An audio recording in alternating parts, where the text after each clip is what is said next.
আমার যখন ৩ মাস বয়স, হ্যাঁ, তখন আমার মা মারা যান। আ আমি আসলে বেসিক্যালি বড় হয়েছি আমার ফুপুর পরিবারে। ফুপুর পরিবারেই আ আমি মানে আমার অ্যাসিড সন্ত্রাসের ঘটনাটি ঘটে। ঘটনাটা যে কারণে ঘটেছিল সেটা হলো যে আমাকে বিয়ের প্রস্তাব দিয়েছিল। বিয়ের প্রস্তাব প্রত্যাখ্যান করার জন্য আমি এই ঘটনার শিকার হই। সিনারিও গুলো যখন মনে পড়ে আ তখন সত্যি মানে অনেক বেশি কষ্ট দেয়, অনেক বেশি খারাপ লাগে। ওইদিন হলো যে হারিকেনটা নিভে গিয়েছিল। মানে ডিম করে দিতে গিয়ে নিভে গিয়েছিল এবং আ আমি জানালার পাশে ঘুমাইছিলাম। ওই জানালার উপরে পার্টটা হলো খোলা ছিল, তখন ওই জানালা দিয়ে আমাকে অ্যাসিডটা ঢেলে দেওয়া হয় আরকি। তারপর আমাকে সিরাজগঞ্জ হসপিটালে নিয়ে যাওয়া হয়। ওখানে আমাকে একটা ভ্যানে করে নিয়ে যাওয়া হয়। যাওয়ার পরে ওখানে আমার এই ডান চোখের অবস্থাটা অনেক বেশি খারাপ ছিল।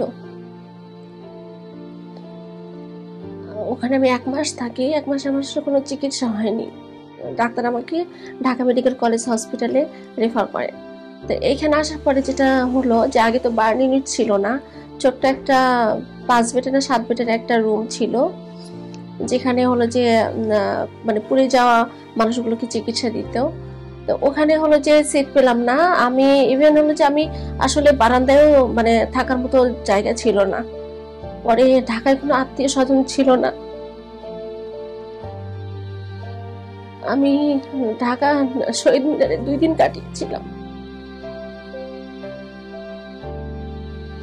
পারিবারিক অবস্থা, অর্থনৈতিক অবস্থা অনেক বেশি খারাপ ছিল এবং আমার জন্য আমার বড় ভাই অনেক টাকা লোন করেছিলেন।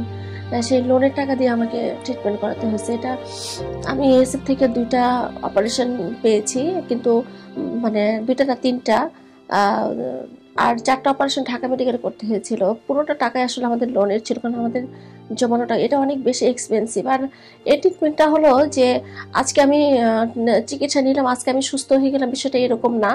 বিষয়টা আসলে আমার মনে হয় কি আমৃত্যু।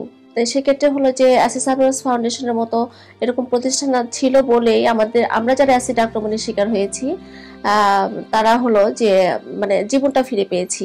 হ্যাঁ, সৃষ্টিকর্তার পরে আমি বলি যে acid survivors foundation. You too can extend a hand to help.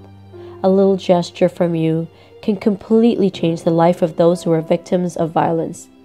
Let us join efforts in combating violence together.